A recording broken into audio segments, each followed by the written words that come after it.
लाखो आदिवासींचा जिल्हाधिकारी कार्यालयावर मोर्चा, बंजारा, धनगर हटाव, आदिवासी आरक्षण बचाव घोषणांनी पालघर दणाणलं। आदिवासी आरक्षण बचाव कृती समितीच्या नेतृत्वाखाली आज पालघरमध्ये लाखो आदिवासी बांधवांचा जनाक्रोश उसळला। आरक्षण आमच्या हक्काचं नाही, कोणाच्या बापाचं अशा घोषणांनी जिल्हा मुख्यालय दणाणून गेलं। सकाळपासूनच बिरसा मुंडा चौक परिसरात महिला, युवक, विद्यार्थी यांचा जनसागर जमला होता। बंजारा, धनगर हटाओ, आदिवासी आरक्षण बचाओ या घोषणांसह मोर्चा जिल्हाधिकारी कार्यालयावर पोहोचला आणि जिल्हाधिकारी डॉक्टर इंदू राणी जाखड यांना मागण्यांचे निवेदन देण्यात आले।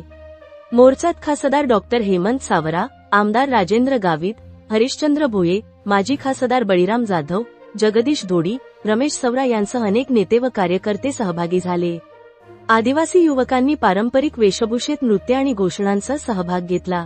एक, बंजारा व धनगर समाजाला अनुसूचित जमातीत समाविष्ट करू नये। 2, आदिवासी ते बिगर आदिवासी जमीन हस्तांतरणास विरोध।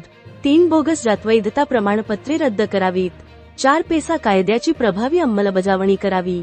5, जिल्हा परिषदेच्या सभागृहाला काळूराम काकड्या धोदडे काका यांचे नाव द्यावे। संविधानाचा सन्मान करा, आदिवासींचा अधिकार राखा या घोषवाक्याखाली झालेला हा मोर्चा शांततेत पार पडला, मात्र त्याचा आवाज मंत्रालयापर्यंत पोहोचला। वार्ताहर इंडिया न्यूज 28 साठी सतेंद्र मातेराच्या जोडीला प्रणय प्रभाकर पाटील, पालघर जिल्हा ब्युरो चीफची रिपोर्ट। आदिवासी आरक्षण कृती समितीच्या वतीनं आज पालघर येथे हे जिल्हाधिकाऱ्यांवर एक हजारोंच्या संख्येने माझ्या आदिवासी जमलेले आहेत आणि माझ्याबरोबर आज खऱ्या अर्थाने त्यांनी 5 तारखेला जी मीटिंग झाली त्याच्यात सक्रिय सहभाग घेतला। ते पालघर लोकसभेचे खासदार माननीय हेमंतजी सवरा साहेब, पालघरचे आमदार आणि राज्यमंत्री आदरणीय राजेंद्रजी गावित साहेब, विक्रमगडचे आमदार माननीय हरिश्चंद्र भोयेजी, माजी खासदार माननीय बळीरामजी जाधव साहेब, मंचावर असलेले सर्व तमाम आदिवासी संघटनांचे अध्यक्ष, लोकप्रतिनिधी आणि इथे हजारोंच्या संख्येने उपस्थित असलेले माझे आदिवासी बांधव आणि भगिनींनो, हा विषय संपूर्ण महाराष्ट्रामध्ये बंजारांच्या अनेक राज्यांमध्ये कानाकोपऱ्यामध्ये जिल्ह्यांमध्ये असं ठरवलं की प्रत्येक जिल्ह्यामध्ये एक मोर्चा हा भव्य आदिवासी समाजाचा निघाला पाहिजे। ह्या दृष्टिकोनातून आपण सर्व ठरवलं।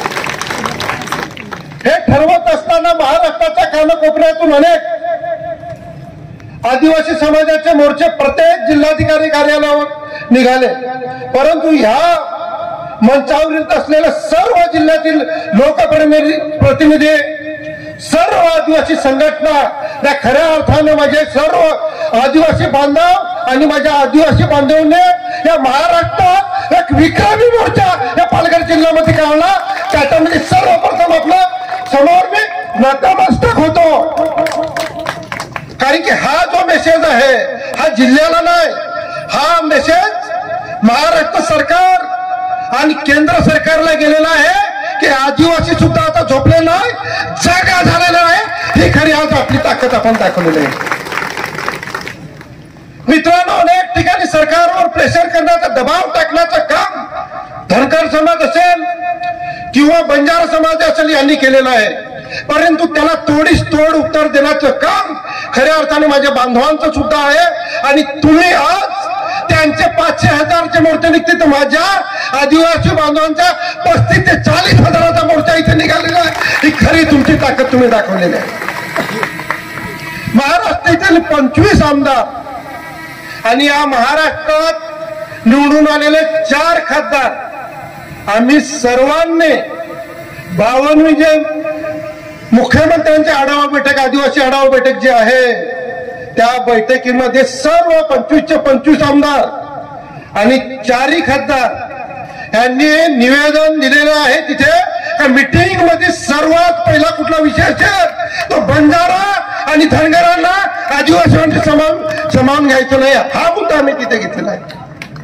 पण याच्या पाठीमागे आम्ही जरी संसदेमध्ये किंवा विधानसभेमध्ये भांडत असलो तरी मित्रांनो, आदिवासी बांधवांची जमिनीवर सुद्धा ताकद दिसली पाहिजे.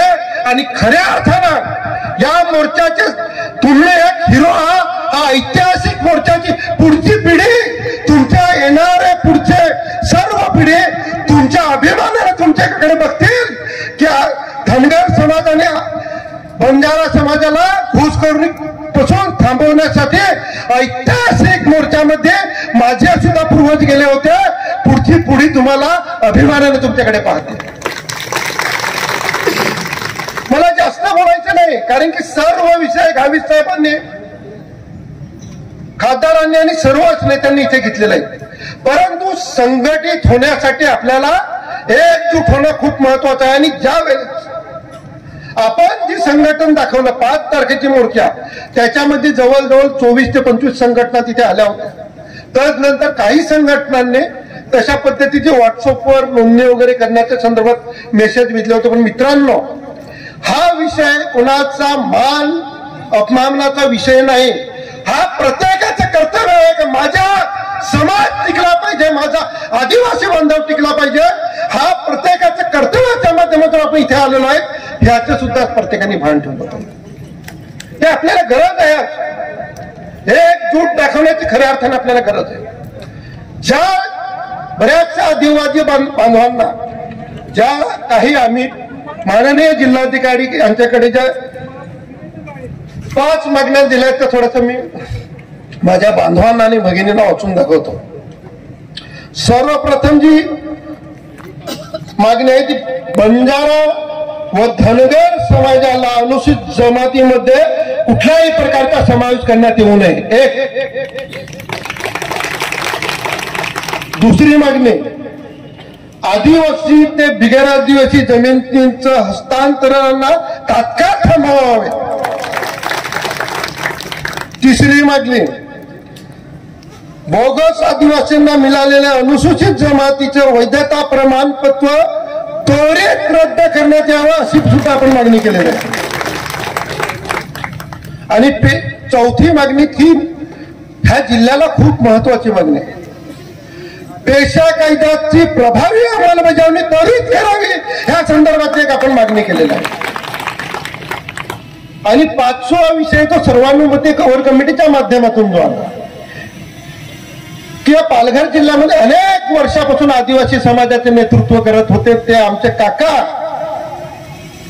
काळूराम काकडा धोगडे उर्फ काका यांचं जिल्हा परिषदेच्या सभागृहाला नाव द्यावं, ही 5वी मागणी आपली याच्यामध्ये आहे.